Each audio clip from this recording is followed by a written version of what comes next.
nation's commercial capital. This is the News at 10. Live from Channels Television. Reporting tonight, Ayotunde Balogun.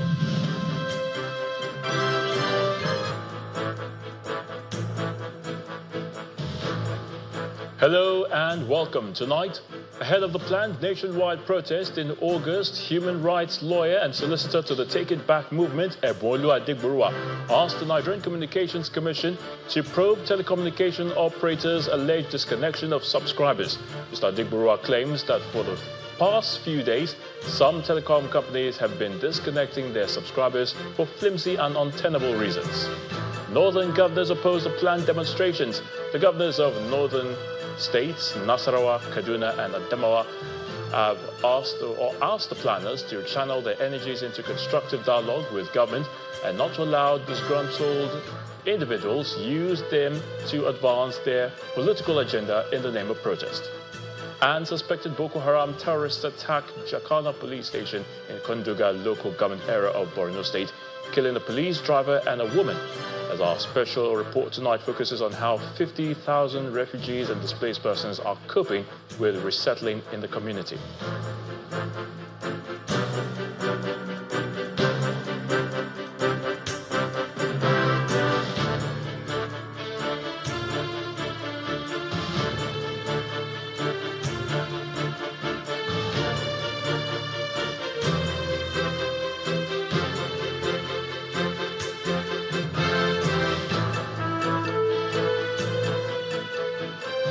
Ahead of the planned nationwide protest in August, human rights lawyer and senior advocate of Nigeria, Mr. Ebolu Adegburua, has asked the Nigerian Telecommunications Commission, or the Nigerian Communications Commission, NCC rather, to probe telecommunication operators' alleged disconnection of subscribers.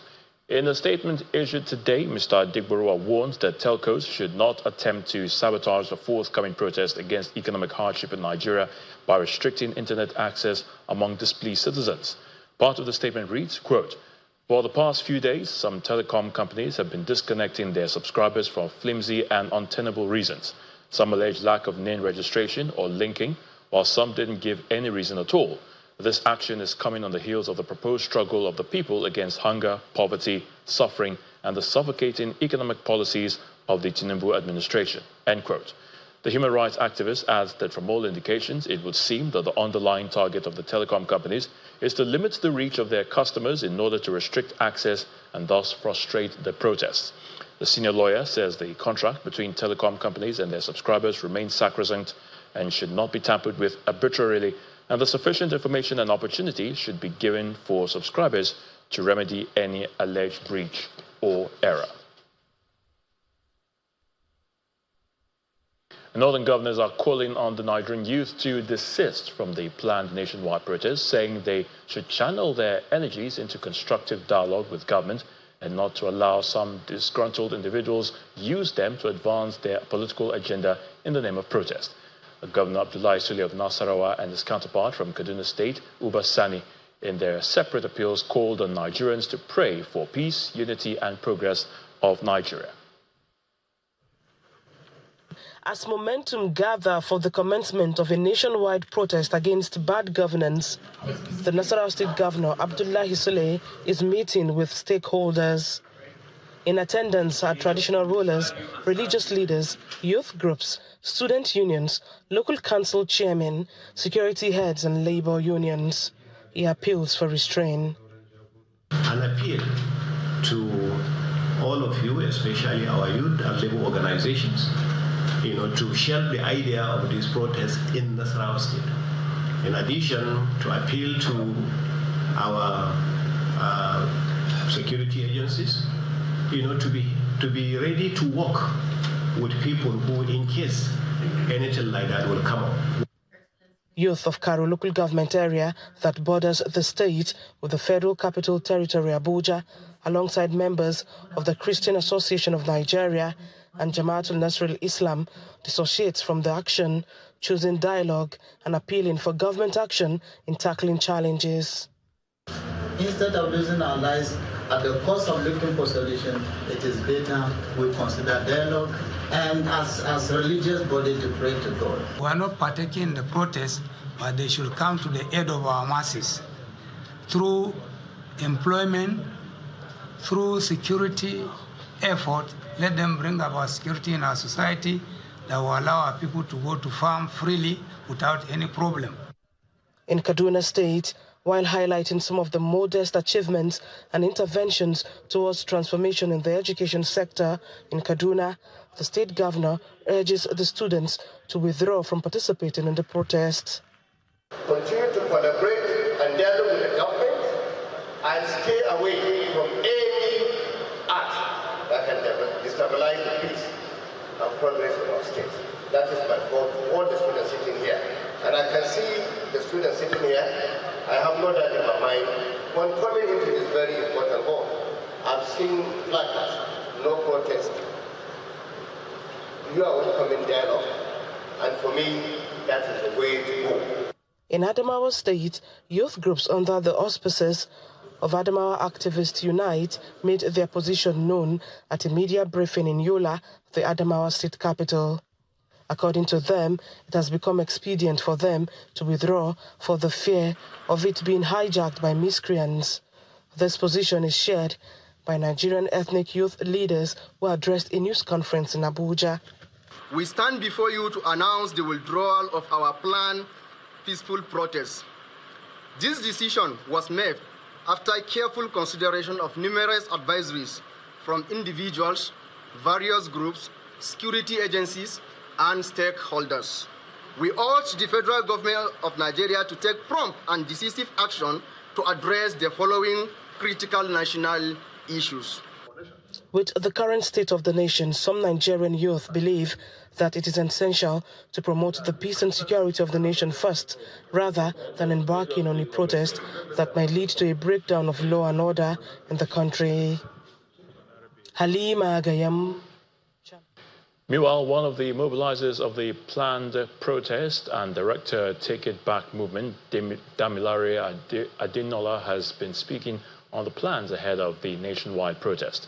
Now, Mr. Adinola explains that no matter the setback, the youth will be mobilized to come out and exercise their rights. He was a guest on our political program, Sunday Politics. The agitation emanated from Twitter, and the Take It Back being an organization which has been responsible for organizing several protests in this country, pro-human rights protests in this country, and has, consistently called out thoughtless government policies in this country, only felt that, this is why we, started this organization, and we should be here, we should be on ground to give support to Nigerians. How much have you been able to put together for this, for the organization? How much? Yeah. In terms of monetary support that you have gotten? I'm not aware we have gotten any monetary. We are not doing this for monetary support, so I don't think we should be having... But people are supporting, isn't it?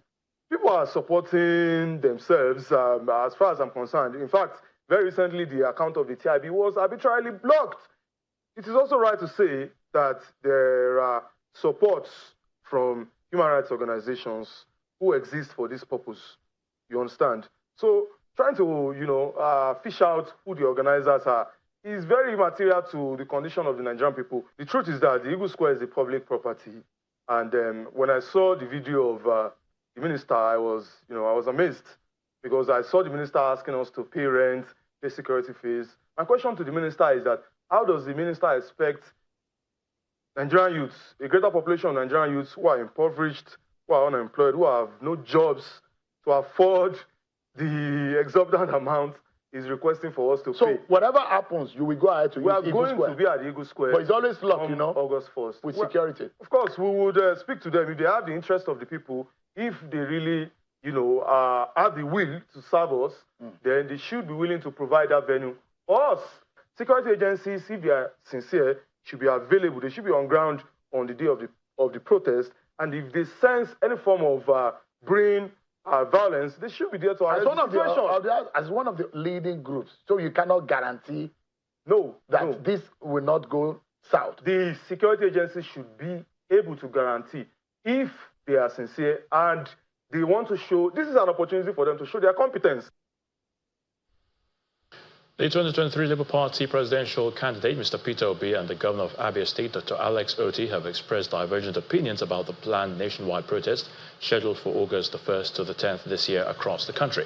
Speaking with Channels Television during a courtesy visit at Dr. Alex Otti's country home in Isialangwa South local government area, Mr. Peter Obi said the hunger protest was a constitutional right of the citizens, saying the sponsors of the protest is hunger, hopelessness among the youth. While urging those in authority to engage and give a listening ear to the protesters, Mr. Obi pleaded with the protesters and security agencies to ensure they operate in a civil manner and within the ambit of the law. Within the Nigerian Constitution, protest is allowed. All I plead for those who are protesting is to do so within the law and in a civil manner that allows us as a nation to show that we live within the law. You know, everybody knows the things that are difficult. I always say, when they talk about sponsors of the protest, I say the sponsors are very simple. It's hunger. It's hopelessness among the youths. So we all have to listen to what Nigerians are going through. And I thank our governor for doing so. It is critical and important. Okay. Well, what I said to security agencies is that we will then them ensure that they manage the situation, again, within the law. You know, we should not try to be overbearing. It should be something that we do within the law. There's nothing wrong. Protest is allowed everywhere globally. And I also say people protest in my house. And it's for us to listen to those who are protesting. Why are they protesting? Engage them. That's what governance is all about. On the flip side, the Abia State Governor, Dr. Alex Otti, said the planned protest is legitimate and hunger is real, added that Nigerians are paying the price for bad governance that didn't start today. Dr. Otti, however, expressed worry that Nigerians have seen protests hijacked and that there is no assurance that the proposed protest will be conducted in an orderly manner. Requires that you get approval from the security forces, particularly the police, and somebody should take responsibility for getting that approval. So if you don't have the approval, then it will be against the law for you to go out on the street to protest. So my final word is that people should think about the implications of pouring out on the streets and restricting movement of other people and possibly inflicting harm and more hardship on the people. For people in Abia, my advice is that people should not pour out on the streets. The Executive Secretary of the Nigerian Christian Pilgrim Commission, Bishop Stephen Adegbite, is calling on the Nigerian youth to desist from the planned nationwide protest, saying the efforts of the president to address these issues should be considered. According to the statement by the Deputy Director and Head Media, Celestine Toroka, the NCPC boss says the president has also been implementing palliatives across the states to alleviate suffering of Nigerians. The statement adds that all Nigerians should now seek the path of peace, patience, and perseverance and work together to build a better Nigeria.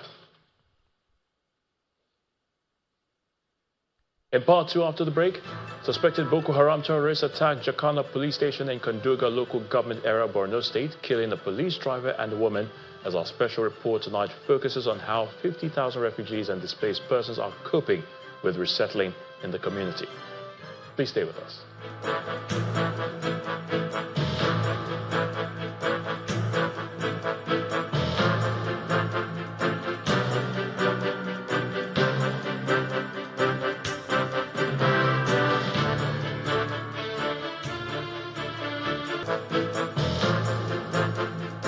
Welcome back. If you have just joined us, you're watching the news at 10 live on Channels Television Lagos. A reminder of our top stories. Ahead of the planned nationwide protest in August, human rights lawyer and solicitor to the Take It Back movement, Ebonlu Adegburuwa, asked the Nigerian Communications Commission to probe telecommunication operators' alleged disconnection of subscribers. Mr. Adegburuwa claims that for the past few days, some telecom companies have been disconnecting their subscribers for flimsy and untenable reasons. Northern governors oppose the planned demonstrations, while the governors of northern states, Nasarawa, Kaduna and Adamawa, asked the planners to channel their energies into constructive dialogue with government and not allow some disgruntled individuals use them to advance their political agenda in the name of protest. And suspected Boko Haram terrorists attacked Jakana police station in Konduga, local government area, Borno State, killing a police driver and a woman. As our special report tonight focuses on how 50,000 refugees and displaced persons are coping with resettling in the community.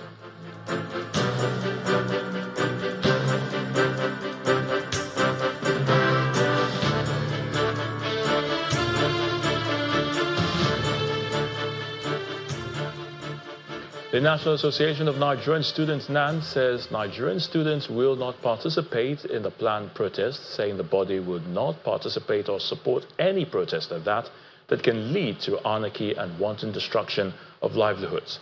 Arising from its 84th National Senate sitting, the leadership of the students' body noted that they are mindful of the hardship Nigerians are grappling with, but believes violent protests will not solve but add to that burden. Our correspondent, Bukola Oriwu, reports. Major stakeholders across Oyo State have been having intense deliberations over the planned protest scheduled for August 1 across the country. The National Association of Nigerian Students, NANS, have also waded into the matter, calling on all Nigerian students to shun any act of violence as they would not support or participate in the protest, which could potentially turn violent. At a World Press conference titled Uniting for Peace in Nigeria, Opposing Anarchy and Calling for Reforms, the students' body notes that the country has not recovered from the violent NSAS protests of October 2020 and would not participate in adding to the suffering of Nigerians in any guise. While the right to protest is enriched in our constitution and is a vital aspect of democratic expression, we must also consider the potential consequence of unchecked and faceless demonstration. Reflecting on the past, the October 2020 incident, which was the product of NDLEA protest, consecrated as a nation, some of the outcome of which we have not recovered. We have come to a critical decision. We will not support or participate in any protest that would lead to anarchy, particularly the planned days of these protests. Therefore, we encourage all Nigerian students to be wary of engaging in violent protests, to prevent some of the dreadful repercussions that would accompany such acts, as we have recently witnessed in Kenya.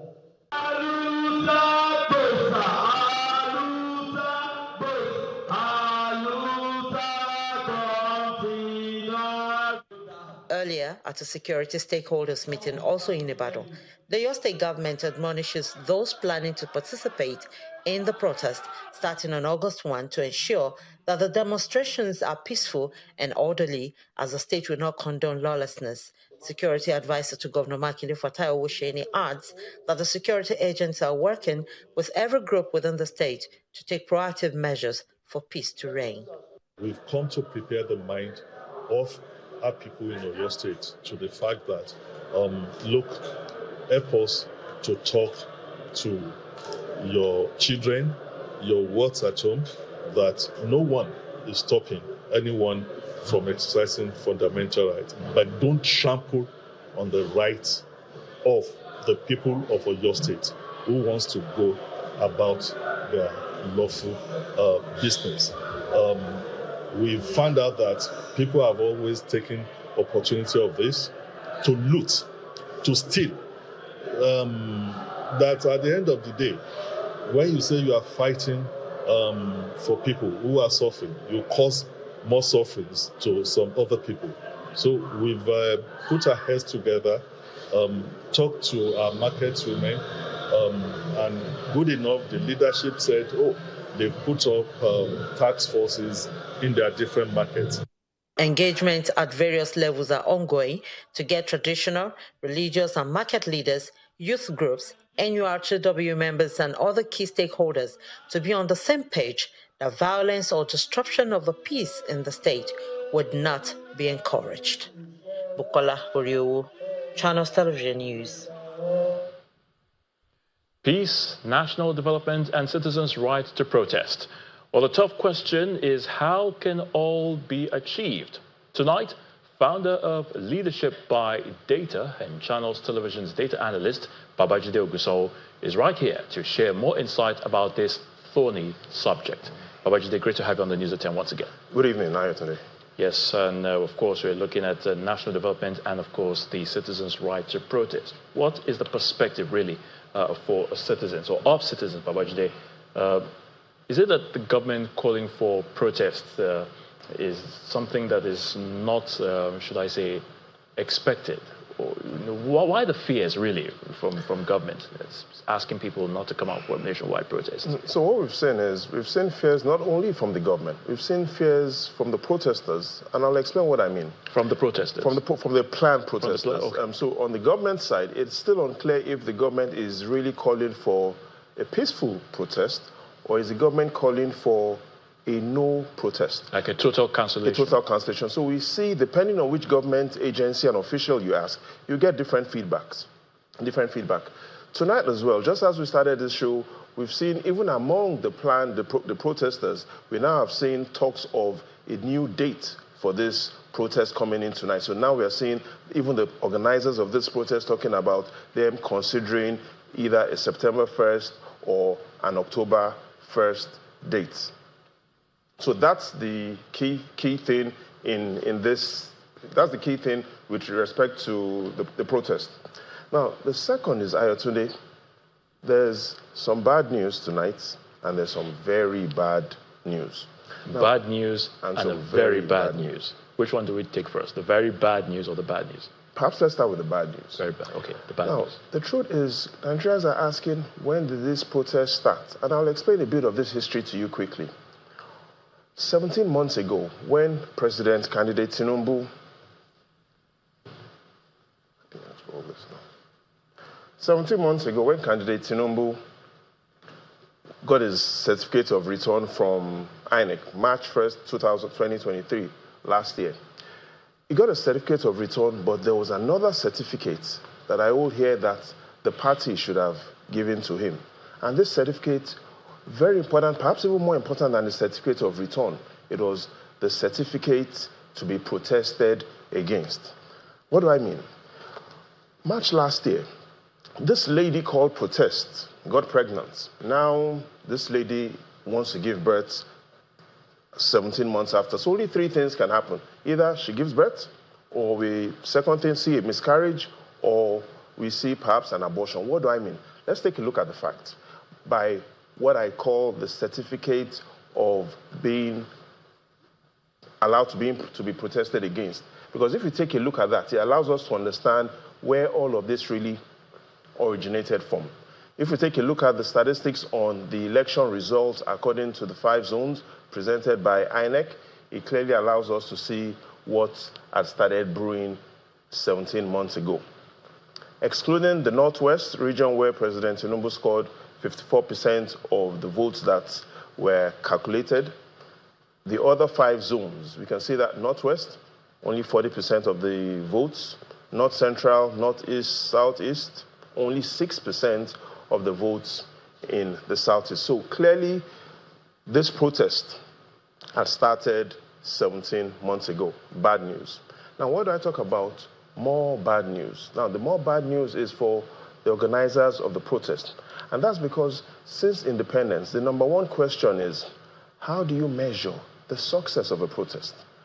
And ever since, organizers of protests have not been able to provide an answer. How do you measure the success of a protest? So the question is, do protests lead to economic growth? Do they improve the development of the country? So let's take a look at the facts. Because if you take a look at the facts, the answers and the evidence clearly shows that protests do not lead to economic growth. 67 to 70, when we had the Civil War, we remember that in 67, the economy significantly slowed down, minus 17%. The Metasine riots, led by Mohamed Marwa from Kano, All throughout the 80s, we saw significant negative growth despite the protests. Simple terms, those riots as well did not help the economy.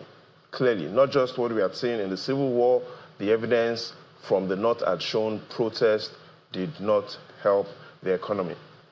If we continue, fuel subsidy removal in 2012, the economy performed worse than it did in 2011, and only go back to the 2011 levels a year after. In simple terms, the fuel subsidy removal protest did not lead to economic growth. Let's take a look at the NSAS protest of 2020. Did the NSAS protest of 2020 lead to economic growth? The answer, no. 2020, the economy declined. The result of the economy in terms of output in 2020 was worse than it was in 2019. And 2 years after, the economy was still growing suboptimal, 3.4% and 3.1%. So the bad news, I would say, the point is, the bad news for the government is this protest really was born. This protest really got pregnant 17 months ago. Now this lady got pregnant 17 months ago based on the results we saw then, wants to give birth. Again, only three things will happen. Either she gives birth, either there's a miscarriage, or there will be an abortion. But don't forget, for the protesters as well, no evidence that protest leads to economic growth. So, Babajide, as we round off very quickly, what will be a win-win situation, really, from all of this, if the protest finally goes ahead? Yes. What will we take away, as far as history is concerned? If we're going to achieve a win-win, the summary is all voices must be heard. And by all voices, I'm talking about the voices of the citizens, the voices of, and if you take a look at what the citizens are saying, when I talk about all voices must be heard, citizens are saying for them, the real organizers of this protest are hunger, inflation, unemployment, poverty. The voice of the security agencies must be heard. The Chief of Defense Staff, General Christopher Musa, said their goal is not just peace at this time, it is peace at all times.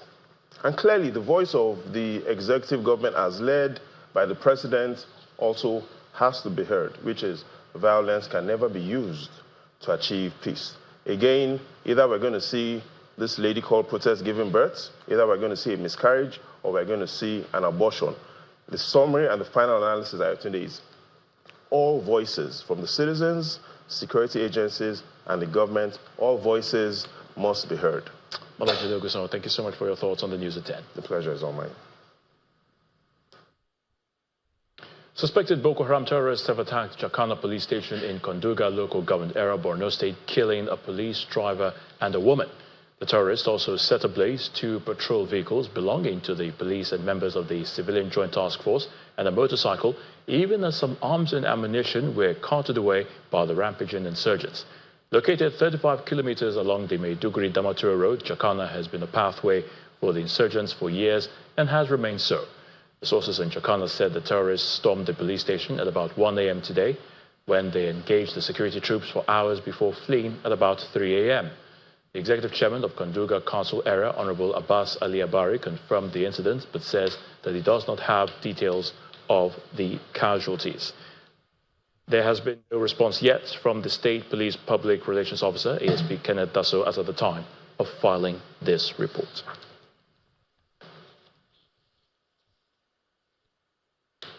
Still ahead on the news at 10. Well, the National Drug Law Enforcement Agency, the NDLEA, arrests a 50-year-old businessman, Francis Akajobi, at the Murtala Mohammed International Airport in Lagos, for allegedly attempting to smuggle 1.2 kilograms of cocaine to Spain. Please join us again.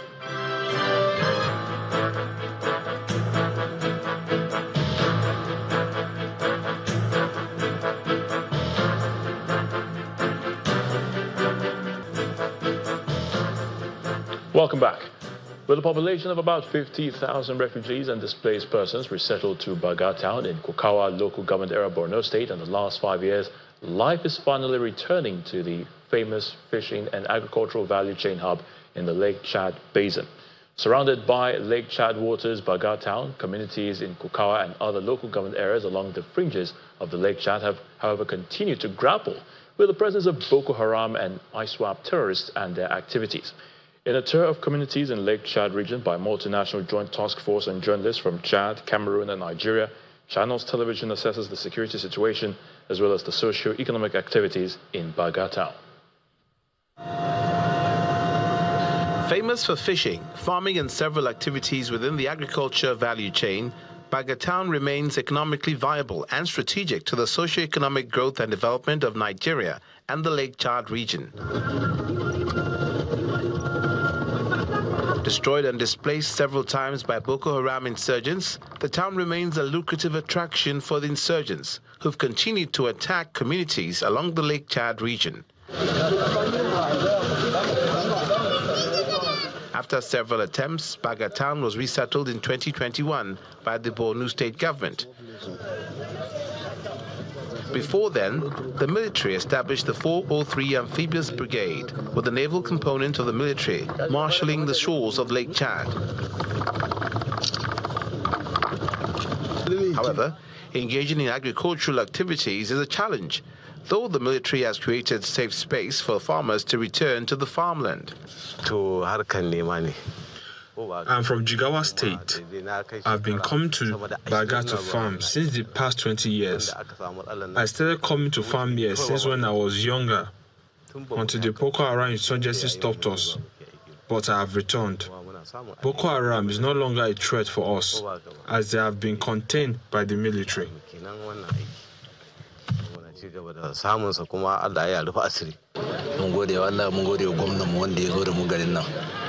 We thank God for our governor for resettling us back to our farm and fish. Any community that has faced displacement cannot remain the same. The only challenge we have now is hunger. We are very hungry. The insurgency also affected critical infrastructure in the area. However, the military and state government are providing basic amenities for the people.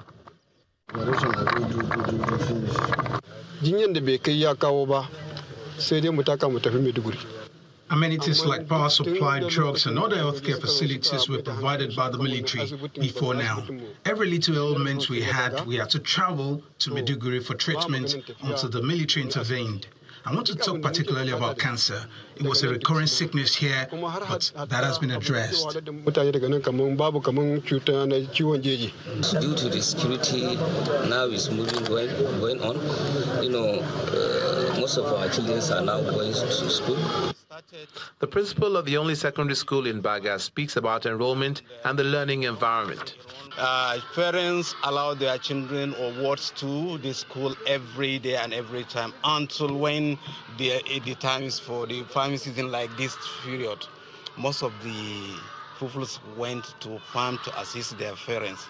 Apart from that, actually they allow their wards to the school every time, every day. Although there's been reported cases of Boko Haram incursion in neighboring communities, Baga town has not faced any security threat from the terrorists since the resettlement in 2021. Residents lament the lack of enough land for farming. They also want to return to fishing in the Lake Chad, which is banned by the military. The Socio-Economic Rights and Accountability Project, SERAP, has asked the Central Bank of Nigeria, the CBN, to account for over 100 billion naira dirty and bad notes and other large sums of cash awaiting examination, which are kept in various branches of the Apex Bank. In a statement issued today, the Deputy Director of SERAP, Mr. Kolawole Oluwadare, criticized the Apex Bank for not providing information about the location of the mentioned amount. He said the group approached the Federal High Court in Lagos seeking an order to compel the CBN to direct and compel the CBN to explain the whereabouts of the over 100 billion naira dirty and bad notes kept in various branches of the Central Bank of Nigeria since 2017. SERAP also wants the court to, quote, direct and compel the CBN to explain the whereabouts of the 7.2 billion naira meant for the construction of the CBN Dutse branch building in 2010 and the 4.8 billion naira meant for the renovation of the CBN Abeokuta branch in 2009, and to publish the names of contractors who collected the money, end quote.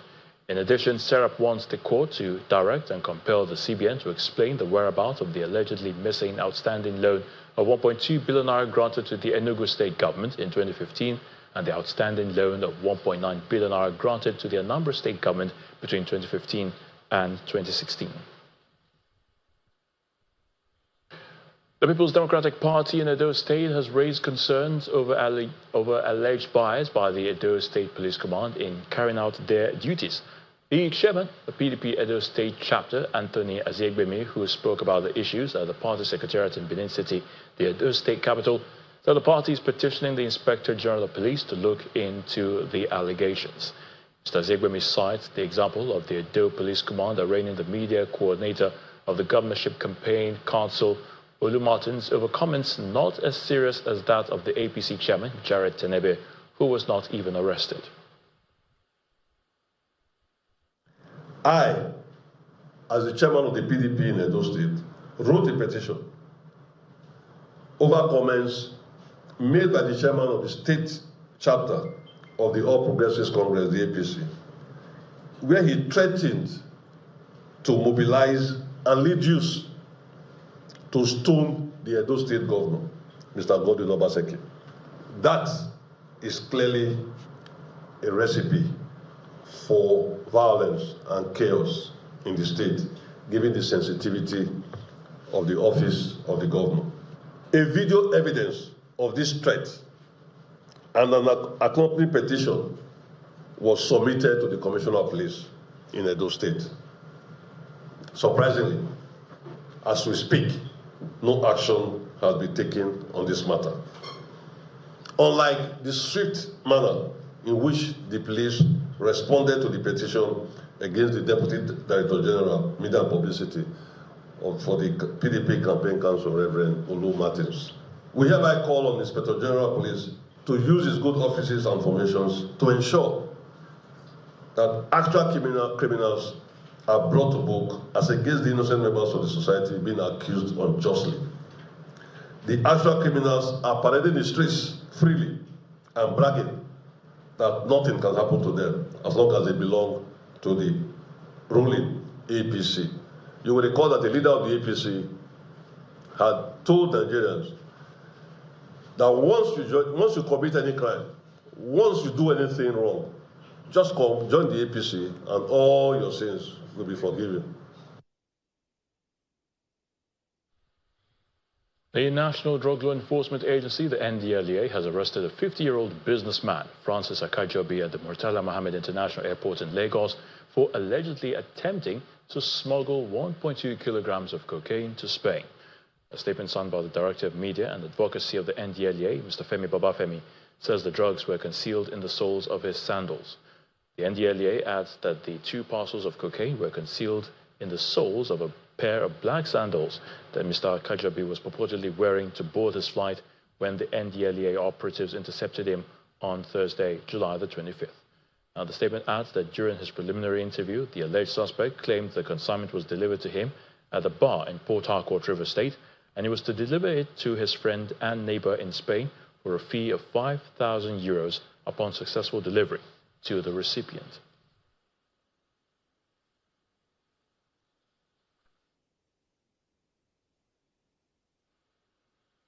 Anambra State Governor Professor Chukwuma Soludo has insisted that institutions of higher learning in the state must carve out a unique identity for themselves and build a strong reputation that distinguishes them from others. Now, this call comes to the fore when he received the newly constituted Governing Council of Federal Polytechnic, OCO.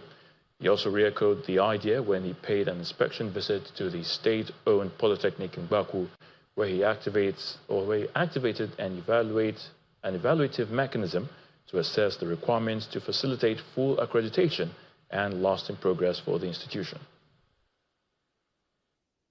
So to speak. The Anambra State's governor receives the Governing Council of the Federal Polytechnic, OCO, at the Governor's Lodge, Amobia. Chairman of the council and former national chairman of the People's Democratic Party commends the leadership strides of the governor with a call for his support.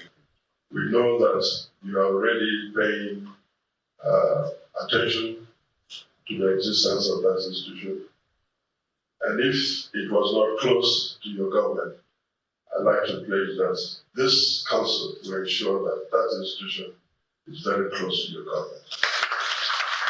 It will not only help in training all Nigerians that find admission there, but we also collaborate with you in any programs of technological development we'd like to bring to your people.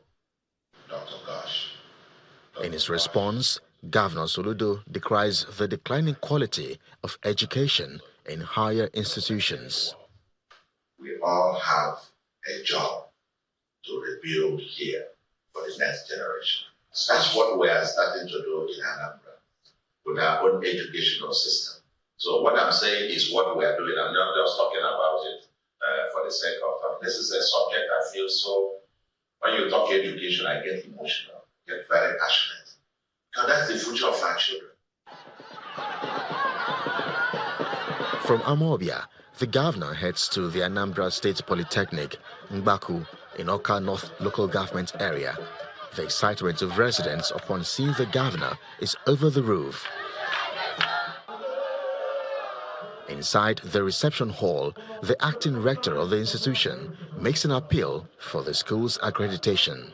When this institution was upgraded in 2017, we had over 1,000 students. But today, Governor, I don't want to say the number of students because we don't have accreditation. Mr. Governor, please, we are saying you are welcome. We desire accreditation. The governor says security and accreditation is possible, but insists that the school must think of building a strong reputation that will distinguish them from others. Getting accreditation is the easier part.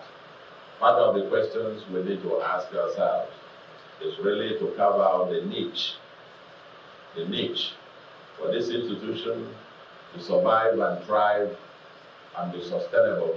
The governor, who earlier conducted an assessment tour of the school's infrastructure, commends the serene environment, but disclosed that an evaluative mechanism has been set up to assess requirements to facilitate lasting progress towards establishing a learning environment that will be fit for the purpose, having carved a niche for itself. And now to the arts. Kwalia, a journey of adornment, is a solo exhibition in Kaduna by Halima Abubakar. Just like her previous shows, this artist is still exploring the body art technique in northern Nigeria. But this time, she goes beyond photography. We'll see it on Art Review tonight.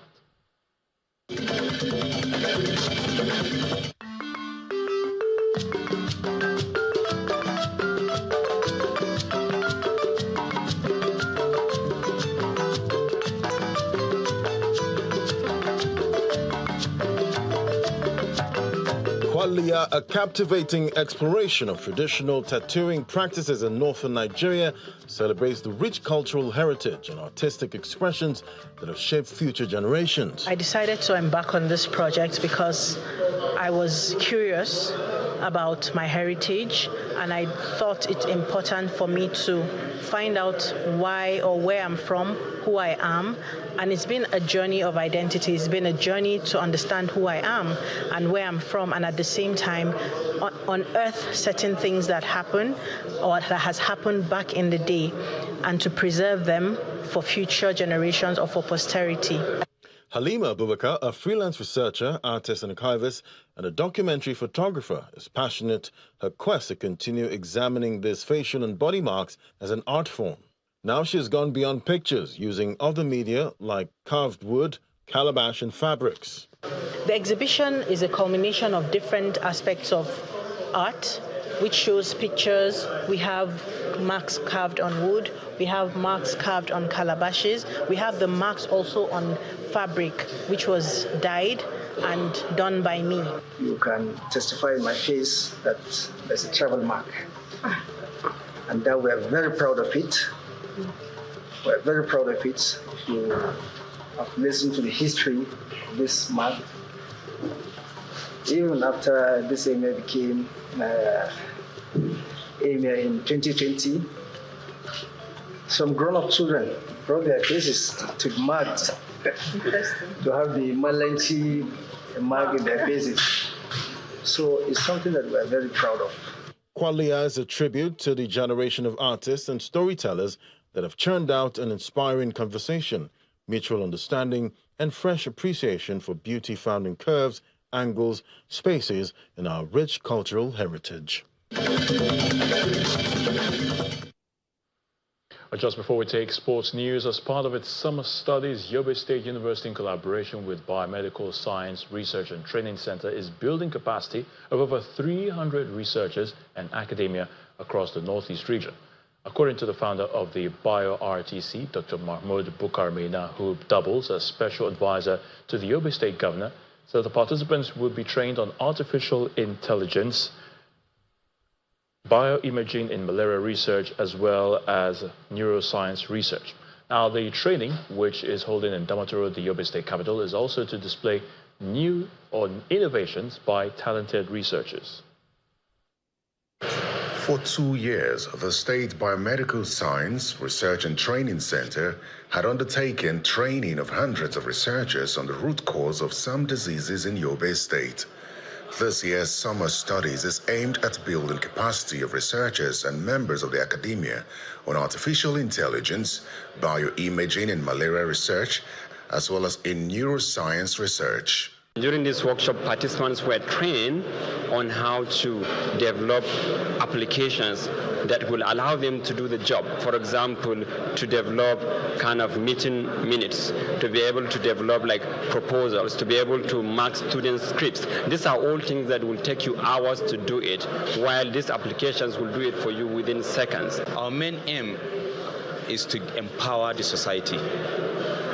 AI, that's artificial intelligence, is a cutting-edge technology that is changing every aspect of life in the developed nations and even in the underdeveloped and developing nations.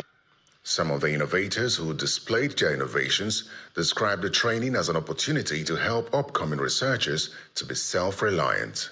My innovation is Flow Diary. Flow Diary is an e-learning platform that teaches digital skills in Hausa language for youth to build careers in the tech industry, which will help them be self-reliant.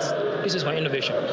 My particular team is expected to train youth digital skills such as web development, application development, data science, and other required digital skills for them that will help them build careers in the tech industry so that they will be self-reliant on their own. The participants believe that the use of artificial intelligence and bioimaging in malaria research will help ease their work.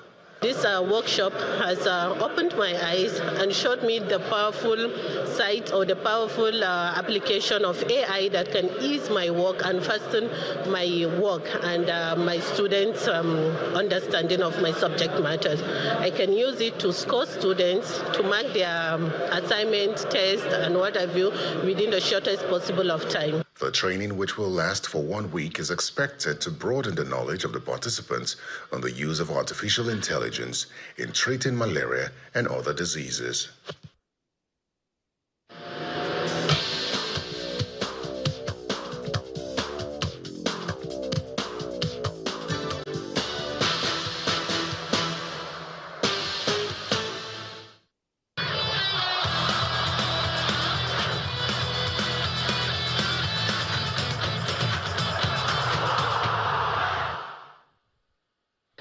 Women's World Champions Spain beat the Super Falcons of Nigeria by a goal to nil in the Women's Olympic Football Tournament earlier this evening. The nine-time African champions deserved credit for holding out for 85 minutes against the Spanish side before conceding a lone goal that handed the Europeans all the 3 points in the city of Nantes in France. Now, defeat means the Falcons remain pointless in the tournament and must achieve a win against Japan at the same venue on Wednesday to stand any chance of progressing to the quarter-final stage.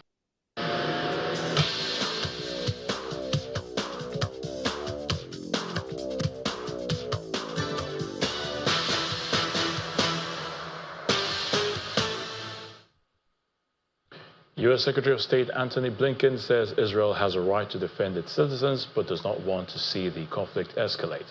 Addressing a press conference in Tokyo, Japan on Sunday, Mr. Blinken said the U.S. was deeply saddened by the loss of life in the Golan Heights. He says there is no justification for terrorism and that every indication is that indeed rockets were from or was from Hezbollah. That's the rocket that was used. And Hezbollah has already denied any involvement. Now, this comes as funerals took place for victims of the rocket strike. Druze mourners in the Israeli-controlled Golan Heights on Sunday attended a funeral procession for the children and teenagers killed in a rocket attack on Saturday, July 27th.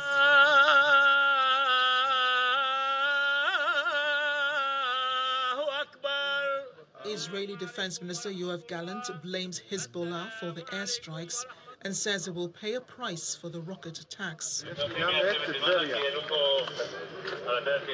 The rocket struck a football pitch in the Druze village of Majdal Shams in the Israeli-occupied Golan Heights, territory captured from Syria by Israel in the 1967 Middle East War and annexed in a move not recognized by most countries. 12 people, including children, were killed in the attack. The Israeli ambulance service says 13 more people were wounded by the rocket. Israeli Prime Minister Benjamin Netanyahu said on Saturday that his country will not stay silent following the attack. In a video message posted online, he said he was shocked to see horrific photos in the wake of what he called Hezbollah's murderous attack. He said since he had been updated on the attack, he had convened the Security Cabinet. The U.S. Secretary of State Antony Blinken said on Sunday the U.S. does not want to see an escalation of conflict following the event. But we also don't want to see the conflict escalate. We don't want to see it spread. That has been one of our goals from day one, from October 7th on. In the meantime, an Israeli airstrike on a house in the center of Han Yunis killed 10 people, including a 4-month-old baby girl, on Sunday. Israeli forces sent tanks deeper into areas in the Gaza Strip south as fighting with Hamas-led militants raged on. Gaza health officials say Israeli military strikes have killed 66 Palestinians across the enclave in the past 24 hours as of Sunday. And the main news again. Human rights lawyer and solicitor to the Take It Back movement, Mr. Ebolu Adegborowa, asked the Nigerian Communications Commission, NCC, to probe telecommunication operators' alleged disconnection of subscribers.